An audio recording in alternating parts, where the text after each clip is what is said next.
Eu vou dividir a minha apresentação em duas partes. A primeira sobre a independência dos investigadores e depois, olhando para um contexto mais geral, o que é que se passa de facto no mundo, nomeadamente na União Europeia e em Portugal, que limita essa independência. E portanto, como eu dizia, uma das pessoas centrais no estado da ciência atual é Vannevar Bush, que era o conselheiro científico do Presidente Roosevelt e que, através do seu documento Science: The Endless Frontier, abriu a porta para a criação das agências científicas modernas, nomeadamente a National Science Foundation, depois inspirou muitas outras no globo e, através depois do seu desenvolvimento do MEMEX, deu origem ao hipertexto e deu origem à importância que as citações têm no mundo de hoje. Mas eu nunca imaginaria o que veio depois e o que acontece hoje.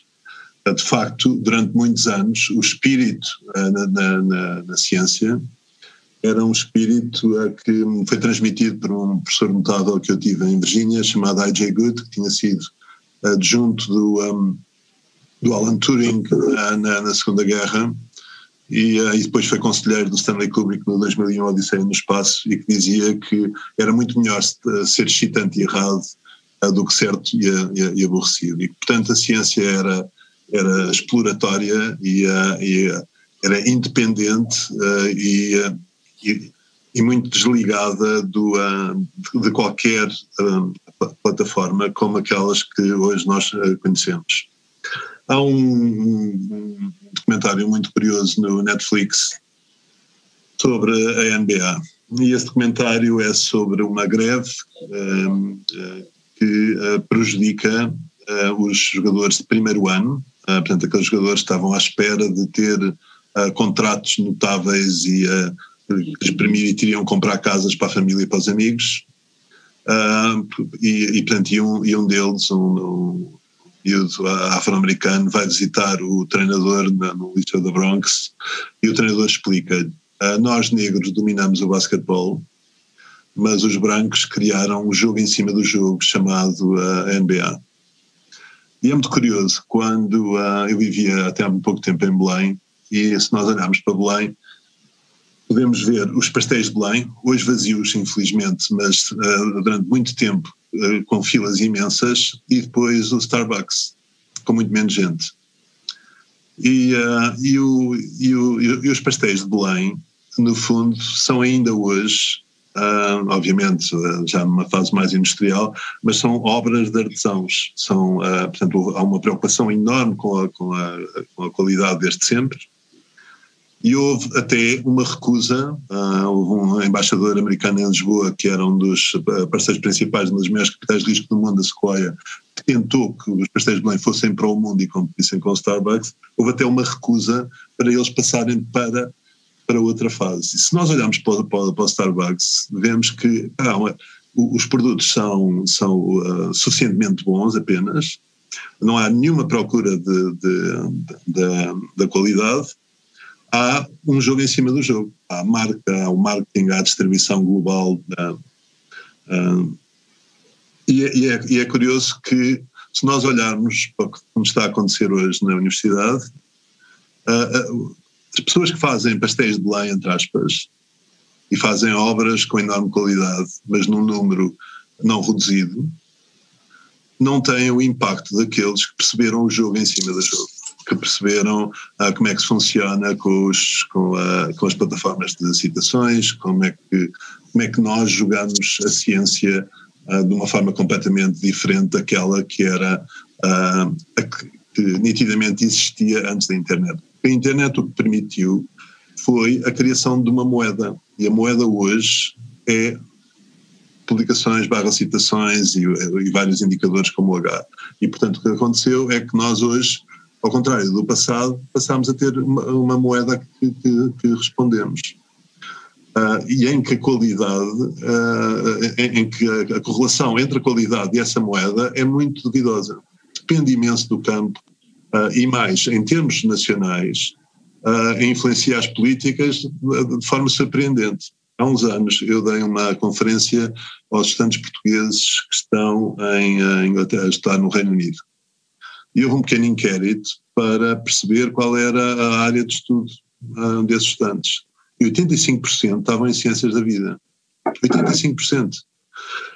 E a razão pela qual isso aconteceu, e tinha muito a ver com o presidente da FRCT na altura, é que muitos dos critérios que privilegiavam o financiamento tinham a ver com a moeda. E nós sabemos que a moeda é muito distinta em muitas outras áreas. Ok, portanto, uma das minhas preocupações sempre foi como é que nós nos mantemos independentes nesta situação. Porque, de alguma forma, somos penalizados por não responder totalmente à moeda. E ao longo do tempo achei sempre que o melhor serviço que eu podia prestar como professor era eu explorar sem estar preocupado com as plataformas que foram criadas artificialmente. E muito recentemente encontrei um link, depois vou partilhar, de alguém que sentiu o mesmo tipo de preocupações e que de alguma forma seguiu um caminho parecido àquele que eu optei. E um dos que é um cientista americano chamado Andy Matushak, que reflete sobre a total falta de independência que uma pessoa hoje sente em diferentes campos. Hoje 50% dos artigos são rejeitados pelos editores das revistas porque, em muitos casos, as pessoas que submetem os papers nunca publicaram antes nessa revista ou não citaram nenhum artigo nessa revista. Portanto, há um contrassenso generalizado na situação. E o que esse investigador fez foi tentar identificar todas as fontes de financiamento alternativas no mundo que privilegiassem pura e simplesmente a criação. E isso é um dos pontos positivos do mundo de hoje, é que hoje está-se a criar uma economia para a criação que não existia. Obviamente tem aspectos quase doentios, como agora os non-fungible tokens. Esta semana alguém fez um pixel cinzento, vendeu por 1,7 milhões, portanto há este extremo, mas por outro lado há a possibilidade de ir buscar dinheiro para fazer investigação independente. E uma das plataformas que este Andy Matushak refere é o Patreon, que o tem financiado ao longo do tempo. Estas plataformas são muito interessantes e nós já as utilizamos em crowdfunding, porque a maior parte das pessoas que estão ativas em crowdfunding são pessoas como nós, que exploraram, que tentaram descobrir, tentaram inventar e que percebem que se pode falhar e que percebem que a independência é extraordinariamente importante. É muito curioso que, no outro plano, na experiência que eu tive no European Institute of Technology, este fenómeno veio à baila, porque mesmo ao nível empresarial, nesse fórum estavam representantes da Nokia e da Ericsson que disseram que um dos grandes dramas que aconteceu à Nokia e à Ericsson, e em geral às empresas europeias, é que muitas delas começavam com investidores do próprio país, muitas delas começavam com este espírito que eles designavam de skunkworks, de pessoas poderem explorar. A Nokia, por exemplo, era uma firma que fazia cabos e televisões e começou a explorar os telemóveis, e depois, a partir de uma certa altura, quando já não há capital suficiente no país, vêm os fundos estrangeiros, nomeadamente americanos, que a primeira coisa que se fazem é acabar com o espírito de skunkwork. E, portanto, este fenómeno não é um fenómeno simplesmente académico, é um fenómeno global. Porque, de facto, e aqui é importante verificar, há, por um lado, a criação destas plataformas artificiais, como, por exemplo, os rankings, mas depois há as plataformas que foram desenvolvidas para nos organizar a vida. Nós hoje somos totalmente organizados pelo Google, Facebook, Amazon, Apple e muitas outras. A nível mais macro e depois a nível micro pelas diferentes plataformas, mesmo a nível académico, e portanto todas as redes sociais em que é necessário estar ou que convém estar para que nós sejamos bem-sucedidos nessa moeda. Quando estávamos na discussão do plano estratégico da Universidade Nova em 2010 e 2011, é curioso que eu tive um amigo meu da faculdade, o Manuel Nunes da Ponte, e depois o general Loureiro dos Santos e o Miguel Lobo Antunes a apoiarem-me na luta contra o plano estratégico. O plano estratégico era que a Universidade Nova devia jogar nesta moeda a sério. E se jogasse a sério nesta moeda, ia passar no número 250 do mundo, que logo à partida não achámos especialmente relevante. Portanto, nos últimos 10 ou 12 anos, se nós olharmos para os concursos de promoção e de contratação, todos eles são baseados nesta moeda. E, portanto, ou as pessoas jogam neste jogo, ou não têm sucesso. E nessa altura, alertámos para o que iria acontecer. E o que iria acontecer é importante perceber que este ranking chama-se Ranking Xangai, e foi feito pelos chineses, porque nos últimos 10 ou 12 anos apareceram pelo menos 100 universidades chinesas que, por força demográfica, vão ter necessariamente mais citações. Portanto, eu lembro-me, quando estava extraordinariamente ativo, eu tinha um artigo e tinha uma comunidade em Portugal de 10 pessoas e os meus colegas na Grã-Bretanha tinham 100 ou 200. E, portanto, logo à partida, a localização, ao contrário do que pode pensar, a localização é extraordinariamente importante nessa moeda. Mas, quando eu estive no MIT, eu enviava um e-mail e respondiam-me prontamente.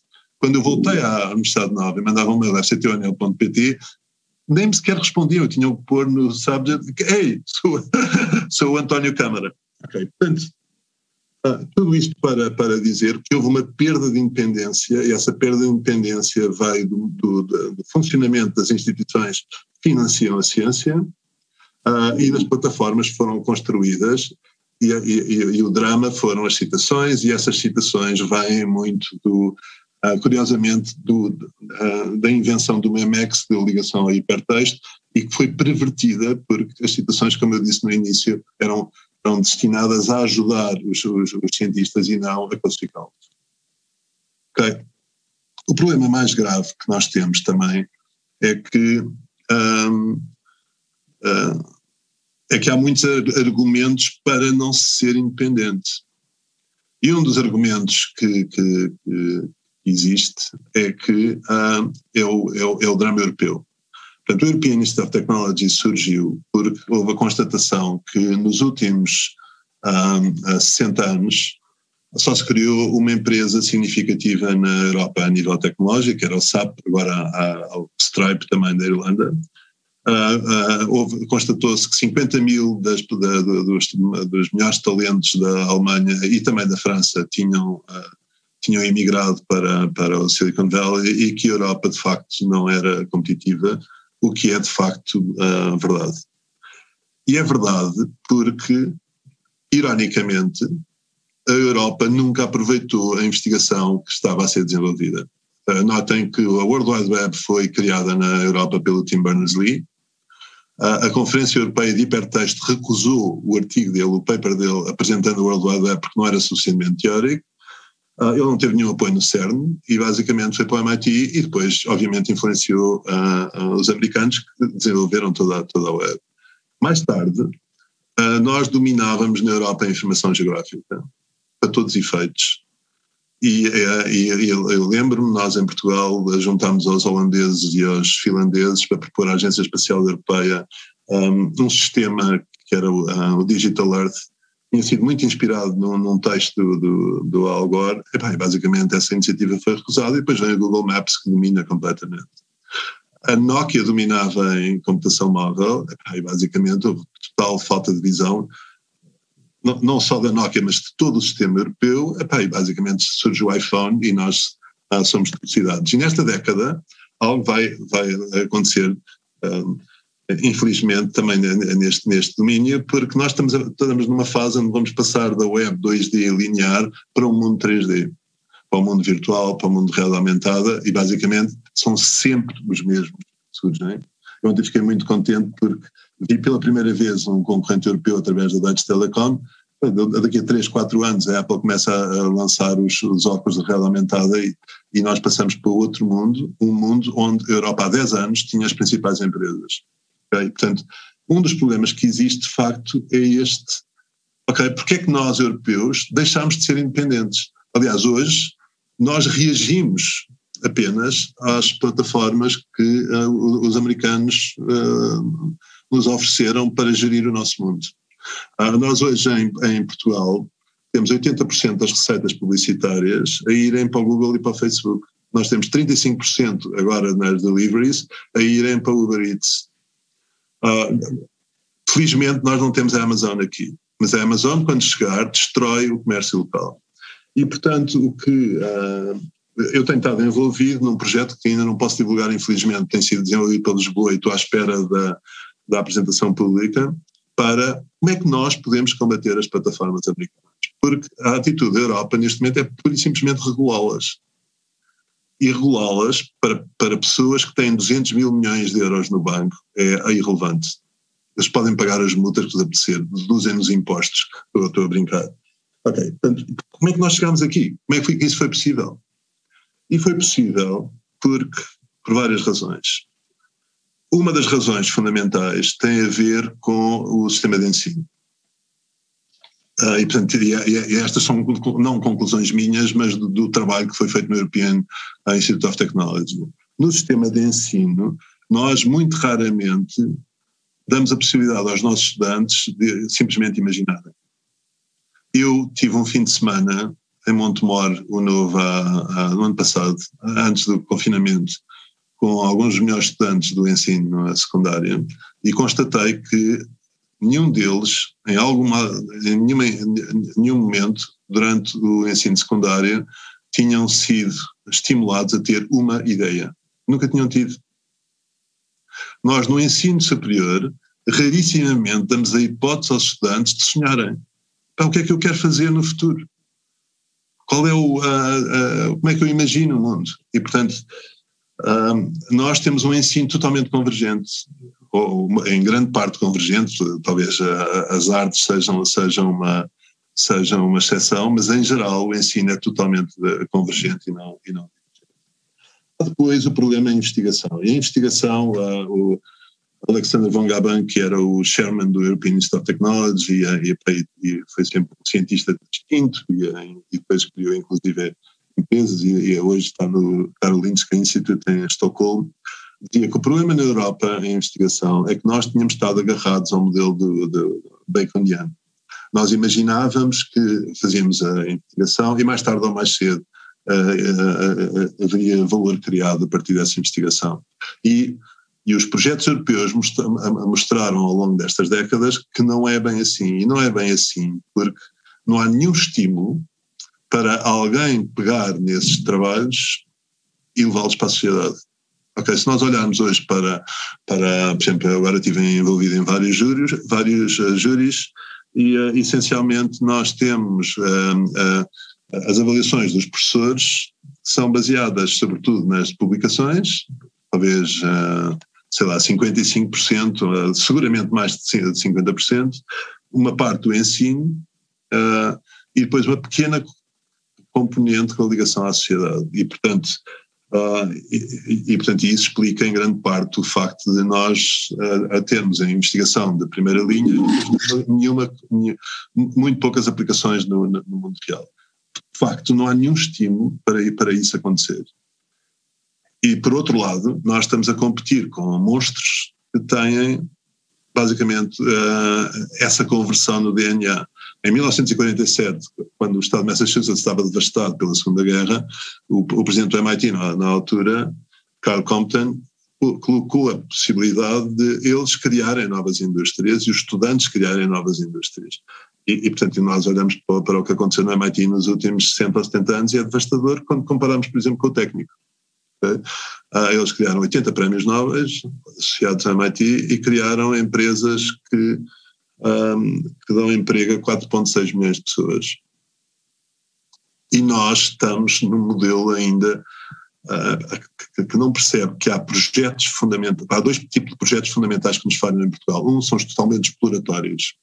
Eu, quando era diretor do programa de Portugal, a Universidade de Texas em Austin, um dia reuni todos os estudantes de mídia digital e disse, agora vamos imaginar, vocês vão imaginar o tópico que queriam investigar mesmo, não aquele para o qual vocês obteram a bolsa. E os tópicos eram completamente distintos. eram ultra arriscados. E bem, nessa altura, mesmo com o acordo dos orientadores, eu propus ao Manuel Leitor, nós vamos fazer um concurso completamente diferente. Neste momento vamos explorar os tópicos de maior risco possível. E é curioso que o Manuel Leitor e a estrutura portuguesa apoiou, mas a Universidade do Texas em Austin, que tinha metade, não apoiou. E não apoiou porque esses tópicos de risco não convertiam nos papers e, portanto, em todos os resultados em que nós estamos habituados a trabalhar. Portanto, os projetos de risco falham. E há outros projetos que falham também, e que eu espero que nos próximos 10 anos aconteçam, são os Moonshot Projects, projetos de mudança radical. Eu agora tenho o privilégio imenso de estar num projeto desses de Lisboa. Nós vamos tentar, estamos a trabalhar num bairro, e vamos ver como é que este bairro pode ser aquilo que apesar de tudo sempre foi e em que vamos tentar corrigir os problemas. E esses projetos tipo a Moonshot dão uma... em Portugal já houve vários ao longo dos tempos, mas basicamente falharam muito na última década. São projetos que mobilizam todas as áreas praticamente. Nós aqui em Alcântara estamos a trabalhar com pessoas das mais variadas áreas para resolver um problema concreto. Quando nós olhamos para a competição internacional, nós vemos também que o nosso ensino secundário deixou-se atrasar em relação aos países dominantes.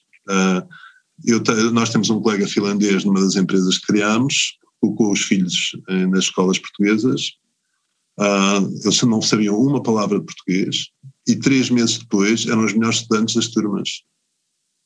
Foi horrível e deprimente. Porque pura e simplesmente tinham aprendido a pensar.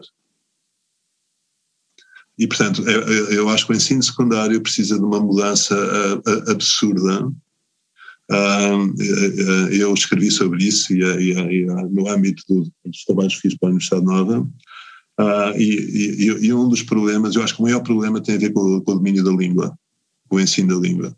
E depois há o problema por exemplo, em relação à Coreia, os programas do ensino na Coreia até o 9º ano são assustadores.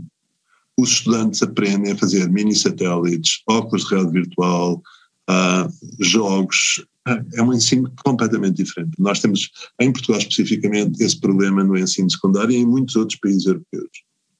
Há outro problema também, e esse sim é fortemente limitador da independência, tem a ver com o tempo entre a ideia e a sua concretização, e eu aqui estou a falar mais como um misto investigador e empreendedor, e a sua concretização no mercado.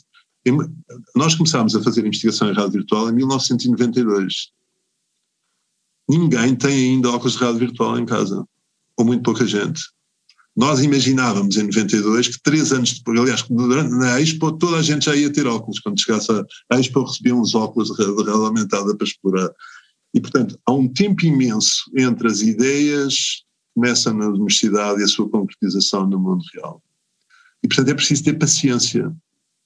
E o que se passa hoje é que há uma impaciência total, que resulta da falta de conhecimento. E, portanto, as pessoas estão à espera, se financiarem a investigação hoje, vai haver resultados práticos daqui a 3, 5 anos.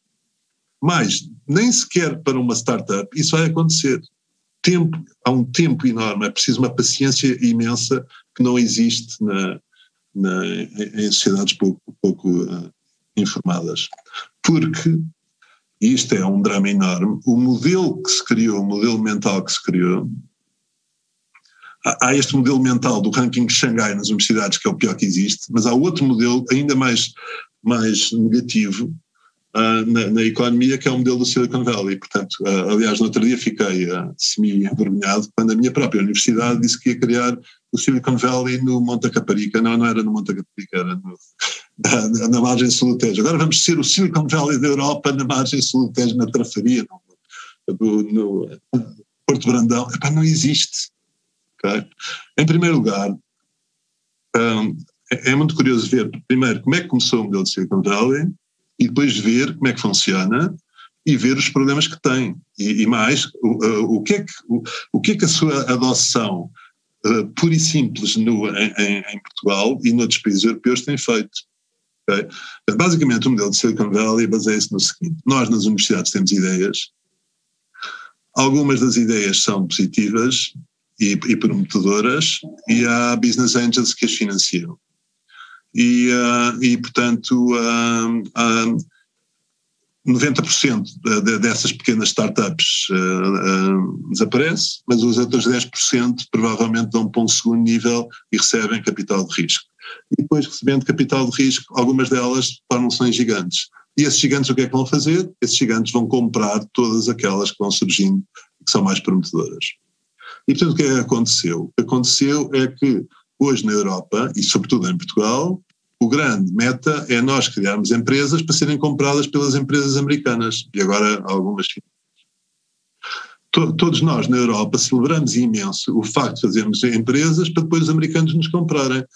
É como o Benfica, e o Sporting e o Porto. Okay, nós formamos jogadores e depois ficamos muito felizes por os vender para o exterior. E a questão toda é que este modelo nem é bom para os empreendedores. Eu estive envolvido em 2 vendas. Okay? E basicamente o que acontece é que os empreendedores ficam agarrados ao comprador durante 5 anos com metas absurdas. Quem ganha são os investidores. Portanto, um dos maiores dramas que nós temos no mundo, por um lado temos o Estado que atua como investidor com uma moeda, que é caricata e irrelevante e que muito os preocupa, que são os rankings, e depois temos um setor privado, que basicamente são os investidores, em que querem ganhar dinheiro o mais depressa possível, e em baixo estão, por um lado, os investigadores, e depois, por outro lado, os empreendedores, que quando perdem tudo. Ok? Como é que se combate este sistema? Como é que se combate este sistema? Eu acho que a primeira forma de combater é procurar ter a máxima qualidade possível. E, portanto, há este velho livro do Zen and Art of Motorcycle Maintenance, do Robert Percy, que dizia que o elemento fundamental para o desenvolvimento de uma sociedade é a qualidade. E eu estou com os pastéis de Belém contra o Starbucks. Eu acredito imenso na lógica do artesão. Porque, no limite, o artesão pode não ser bem sucedido nas diferentes moedas, como investigador ou como empreendedor, mas tem a satisfação da qualidade do trabalho realizado. E essa ninguém a pode tirar. E, portanto, esse é o primeiro ponto. O que eu faço com os meus estudantes é que eu digo-lhes: o teu nome está nesse trabalho. Esse trabalho é indissociável de ti. E eu só leio o teu trabalho se esse trabalho for o melhor do que tu consegues fazer. E, portanto, esta preocupação da qualidade é determinante, e eu sou um otimista, eu acho que em Portugal essa qualidade continua. E é essa qualidade que nos permite sobreviver e ser resilientes.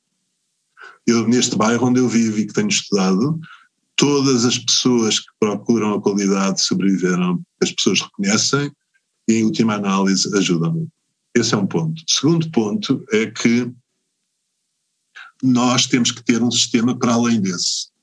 E temos que ter um sistema que à partida, nos garanta a independência e garanta a independência do país e até do bloco onde nós estamos inseridos. Porque se a Europa não muda e se Portugal não muda, nós basicamente vamos ser parques temáticos, onde os americanos e os chineses, que os americanos e os chineses vêm a visitar. E para isso nós temos que jogar com as estratégias, em alguns casos semelhantes às deles, mas procurando satisfazer objetivos que não os preocupam. E essencialmente, quando, por exemplo, nós olhamos para um bairro como Alcântara, eu posso ter uma lente pura e simplesmente económica, mas posso ter uma lente económica, ambiental e social. E quando tenho a lente económica, ambiental e social, vejo que as próprias variáveis do modelo que eu estou a explorar são diferentes daquelas que eu teria se pura e simplesmente seguisse o modelo económico. E a Europa, de alguma forma, é isso. É basicamente, nós não somos pessoas com um objetivo único, pura e simplesmente de moeda. Nós temos objetivos múltiplos. Agora, nós temos que criar plataformas, nós próprios, que permitam-nos sobreviver e competir contra as outras. E basicamente eu tenho um enorme prazer em dizer que nós estamos no bom caminho nesse sentido, e o caminho, a receita é muito simples, é ir para o hiperlocal, mais e mais para o hiperlocal. A forma de nós combatermos as grandes plataformas do mundo é irmos para um grão de análise que para eles se torna impossível. É um pouco como os Vietcongs quando combateram o exército americano. E portanto eu já me alonguei, eu queria apenas agradecer a oportunidade. Eu depois envio estes slides e um texto que eu preparei, tanto quaisquer questões, angústias e ansiedades, estou aqui para respondê-las.